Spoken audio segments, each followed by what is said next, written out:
Good morning बच्चों।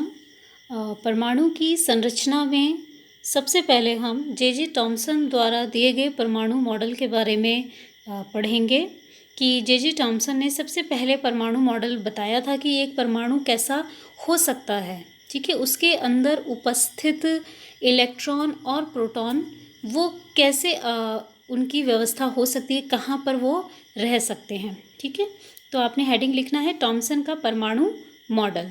चलिए, तो आपने चित्र भी बनाना है। अगर हम यहाँ परमाणु मॉडल को देखें, टॉमसन का परमाणु मॉडल, तो उन्होंने एक बात बताई थी कि परमाणु गोल होगा।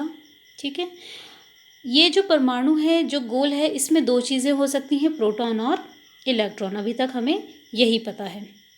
उनके अनुसार ये जो प्रोटॉन है, ये पूरा का पूरा जो गोला है, परमाणु है, ये पूरा का पूरा जो प्रोटॉन है ये इसी में बना हुआ है, यानी ये धनात्मक गोला है, प्लस वाला गोला है। ये पूरा गोला कैसा है? प्लस वाला गोला है।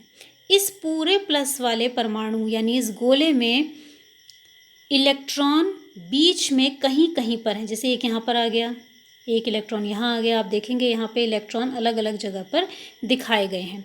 तो पूरा का पूरा जो परमाणु है वो धनात्मक है, और जो माइनस वाले यानी ऋण वाले आवेशित कण हैं, इलेक्ट्रॉन हैं, वो इनमें बीच में कहीं पर धंसे हुए हैं।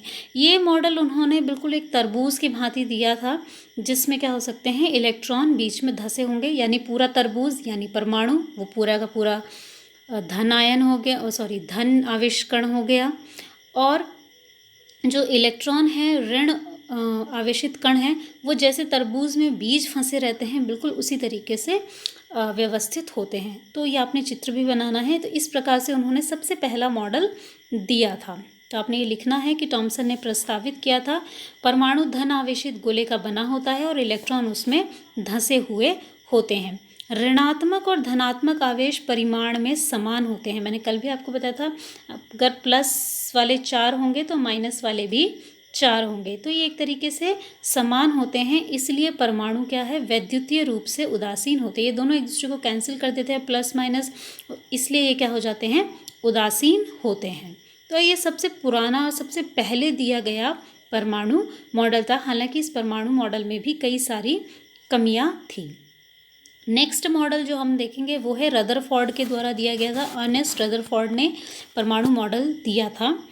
तो उनके परमाणु मॉडल और जे टॉमसन का परमाणु मॉडल में बहुत भिन्नता थी। तो इस परमाणु मॉडल को बनाने के लिए उन्होंने सबसे पहले एक प्रयोग किया। इस प्रयोग के लिए उन्होंने सोने की पन्नी, ठीक है, जैसे आपका कागज़ होता है, इससे बहुत इसी तरीके से बहुत पतली पन्नी उन्होंने चुनी थी, यानी सोने की बहुत पतली परत चुनी थी। सोने की ये पन्नी जो थी 1000 परमाणुओं के बराबर मोटी थी, यानी बहुत ही ज़्यादा पतली थी। इस पन्नी में उन्होंने क्या करा, सामने से आने वाले अल्फ़ा कणों को इस सोने की पन्नी से टकराया है। अल्फ़ा कण क्या होते हैं, ये धन आवेशित कण हैं। ठीक है, प्लस वाले आवेश वाले कण हैं, इसे उन्होंने सोने की पन्नी से टकराया है। ठीक है, अल्फ़ा कणों का जो द्रव्यमान होता है वो 4U होता है। द्रव्यमान के बारे में हम पहले भी बहुत बार डिस्कस कर चुके हैं।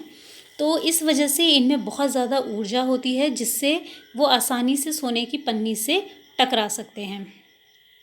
तो देखिए इस मॉडल में हुआ क्या था, जब उन्होंने प्रयोग करा था तब उन्होंने क्या इस प्रयोग में मुख्य बातें नोट की। तो ये जो आप गोले देख रहे हैं, ये असल में सोने की पन्नी में कण हैं, ये वो हैं। ठीक है, इस सोने की पन्नी के कणों में आप बीच में ब्लैक डॉट देख रहे हैं, ये ब्लैक डॉट है नाभिक, यानी केंद्र है ये। ठीक है, सामने से आ रही है अल्फ़ा किरणें। अल्फ़ा किरणें हैं प्लस आवेशित की, यानी धन आवेश की। आप देखेंगे ये जो सबसे पहली लाइन अगर आप देखेंगे तो ये बिल्कुल सीधी जा रही है। दूसरी लाइन आप देखेंगे बिल्कुल सीधी जा रही है। तो कुछ लाइन आप देखेंगे बिल्कुल सीधी जा रही है। नेक्स्ट आप यहाँ पर आप थोड़ा सा चेंज देखेंगे इस वाली लाइन में, कि ये जो किरण जा रही है, अल्फ़ा कण की किरण जा रही है, ये बीच से यानी केंद्र से टकराने के बाद वापस आ गई है। ठीक है, तो एक तरह की किरणें तो ये हुई जो बिल्कुल सीधी चली गई, दूसरी तरह की किरण ये हुई जो टकरा के वापस आ रही हैं। तीसरी किरणें आप देखेंगे बिल्कुल ये वाली। ठीक है, ये नंबर तीसरी तरह की किरण है, जो ना तो सीधी गई है ना ही टकरा के वापस आई है, ये नाभिक के बहुत नज़दीक से गुजरी है और टेढ़ी निकली है। ठीक है, तो 3 तरह की उन्होंने किरणों का पथ देखा है, जो बिल्कुल सीधी गई हैं, जो बिल्कुल टकरा के वापस आ गई हैं केंद्र से, और कुछ ऐसी थी जो ना तो सीधी गई ना टकरा के वापस आई, लेकिन वो नज़दीक से जो केंद्र था उससे के सामने से गुजरने के बाद वो थोड़ा सा अपने पथ से मुड़ गई थी, सीधी नहीं गई थी। ठीक है, तो इसके बाद उन्होंने कुछ परिणाम निकाले थे जब ये प्रयोग उन्होंने किया था। तो परिणाम पे देखेंगे तो उन्होंने सबसे पहला परिणाम बताया था कि जो परमाणु के भीतर का भाग है, ये परमाणु है, इसके भीतर का ये जो भाग है वो अधिकतर खाली है, क्योंकि अल्फा कण बिना विक्षेपित हुए पन्नी से बाहर निकल जाते हैं। हमने ऊपर वाले डायग्राम में देखेंगे तो ज़्यादातर लाइनें सीधी निकल गई थी। इससे हमें पता चलता है कि जो परमाणु है उसका मोस्टली जो अधिकतर भाग है वो खाली है, उस पर कोई प्रभाव नहीं पड़ा है। नेक्स्ट जो उन्होंने देखा था कि बहुत कम किरणें अपने मार्ग से विक्षेपित हुई थी। ये तीसरी वाली किरण जो आप सबसे लास्ट में देखी थी उसके बारे में है कि बहुत कम किरणें थोड़ा सा अपने मार्ग से मुड़ चुकी थी। नेक्स्ट है ये दूसरी वाली टाइप में आपने देखा था कि बहुत ही कम अल्फा किरणें 180 डिग्री पर विक्षेपित हुए थे, यानी कुछ कण क्या हो गए थे, इस तरीके से टकरा के वापस आ रहे थे। तो इससे उन्होंने ये बेसिक जो निष्कर्ष थे वो निकाले थे। अब इन निष्कर्षों के आधार पर उन्होंने अपना एक मॉडल प्रस्तुत किया था।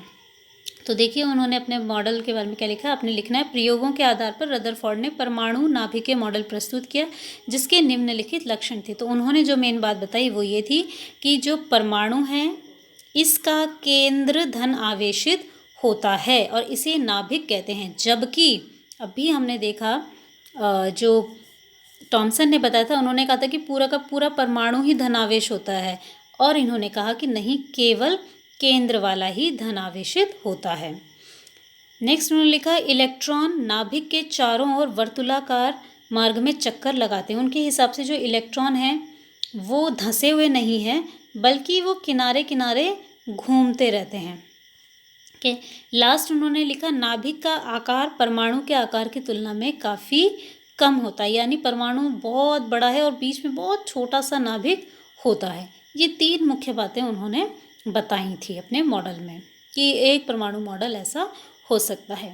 नेक्स्ट जो उनके मॉडल की कमियां, ये हेडिंग लिखनी है आपने, रदरफोर्ड के परमाणु मॉडल की कमियां। तो उन्होंने जो बताया था कि इलेक्ट्रॉन है वो वर्तुलाकार पथ पे चक्कर लगाते हैं मार्ग में, तो उसके हिसाब से क्या होगा, जब चक्कर लगाएंगे तो वो घूमते रहेंगे। इसके कारण हो ये सकता है कि इलेक्ट्रॉन क्या है एक दूसरे से जा कर के टकरा जाएं, या फिर वो घूमते घूमते केंद्र की तरफ आकर के टकरा जाएं। लेकिन अगर उनके हिसाब से ऐसा होना चाहिए था, लेकिन ऐसा नहीं होता है। परमाणु पूर्ण रूप से स्थिर रहता है, स्थायी रहता है।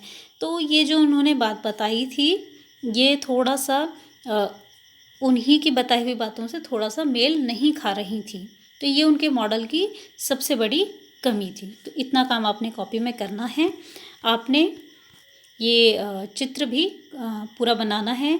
रदरफोर्ड ने जो प्रयोग किया था इसका चित्र भी आपने बनाना है।